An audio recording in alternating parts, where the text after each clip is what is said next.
आज की इस क्लास में जानेंगे ह्रास के कारण तथा उद्देश्य क्या होते हैं। अब कारण की बात करते हैं तो पहला हो जाएगा संपत्ति का निरंतर उपयोग।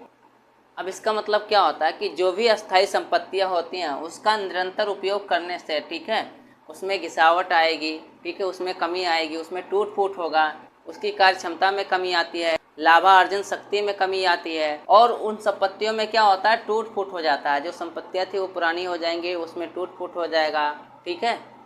फलतः क्या होता है, संपत्तियों का मूल्य ह्रास होता है। दूसरा नंबर हो जाएगा वैधानिक समय की संपत्ति। अब देखो इसमें क्या होता है कि व्यापार में कुछ ऐसी अस्थायी संपत्तियां होती हैं जिनका उपयोगी जीवन काल वैधानिक रूप से क्या होता है, निश्चित होता है। जैसे पट्टे पर ली गई अस्थायी संपत्तियां, व्यापार चिन्ह हो गया जिसे बोलते क्या है, ट्रेडमार्क हो गया, ठीक है, आदि, ये सब जो है इसके अंतर्गत आते हैं। जैसे जैसे समय बीतता है, ठीक है, इन संपत्तियों के मूल्य में कमी आती है जिससे क्या बोलते हैं, मूल्य ह्रास बोलते हैं। और देखो नए आविष्कारों और अनुसंधानों के फलस्वरूप नई संपत्ति आने पर जो पुरानी संपत्ति होती है उसकी लाभार्जन शक्ति हो गया, उसकी उपयोगिता हो गया, उसकी कार्य क्षमता क्या होती है, कम हो जाती है, ठीक है। चौथा नंबर हो जाएगा रिक्तीकरण, जिसे बोलेंगे डिप्लेशन। अब देखो रिक्तीकरण क्या होता है, मतलब व्यापार में कुछ ऐसी अस्थायी संपत्तियां होती हैं जिनका भंडार क्या है, सीमित होता है, ठीक है। जैसे कोयले की खान हो गया, तेल का कुआं हो गया, ठीक है, और खनिज पदार्थों का क्षेत्र आदि।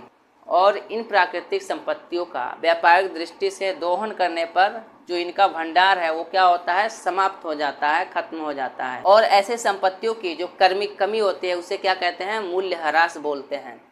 तो 5 नंबर हो जाएगा दुर्घटना, जिसे बोलते हैं एक्सीडेंट्स। अब इसमें क्या होता है कि जो मशीनें होती हैं वो क्या होती है, क्षतिग्रस्त हो जाती हैं या दुर्घटनाग्रस्त हो जाती है आदि कारणों से, ठीक है। अस्थायी संपत्तियों के मूल्य में जो कमी आती है उसे क्या कहते हैं, मूल्य ह्रास कहते हैं।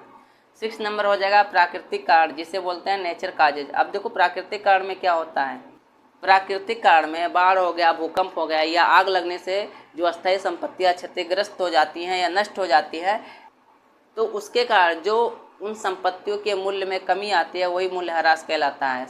7 नंबर हो जाएगा बाजार मूल्य में अस्थायी कमी, परमानेंट फेल इन प्राइस। अब देखो इसमें क्या होता है, देखो बाजार में अस्थायी संपत्तियों का मूल्य, ठीक है, अस्थायी रूप से कम हो जाने पर यह आवश्यक है कि व्यापार जो है ऐसी संपत्तियों को उनके गिरे हुए बाजार मूल्य पर दिखाए।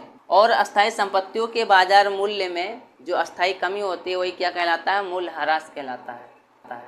ह्रास के उद्देश्य। अब देखो ह्रास के क्या उद्देश्य होते हैं, तो पहला पॉइंट हो जाएगा उत्पादक व्ययों के लेखों का आधार। जो मतलब जो ह्रास होता है या डिप्रिसिएशन होता है, प्रोडक्शन के लिए जितने भी व्यय किए जाते हैं, ठीक है, उनके लेखों का एक आधार होता है। दूसरा नंबर हो जाएगा लाभ हानि खाते का सही लाभ प्रकट न करना, ठीक है। तीसरा हो जाएगा चिट्ठे की सही स्थिति न दिखाना। चौथा हो जाएगा संपत्ति के पुनर्स्थापित करने में कठिनाई। 5 नंबर हो जाएगा पूंजी का कम होना। और 6 नंबर हो जाएगा पूंजी का लाभ के रूप में वितरण होना। 7 नंबर हो जाएगा लागत मूल्य ठीक ना निकालना। ये हो जाएंगे ह्रास के कारण तथा उद्देश्य।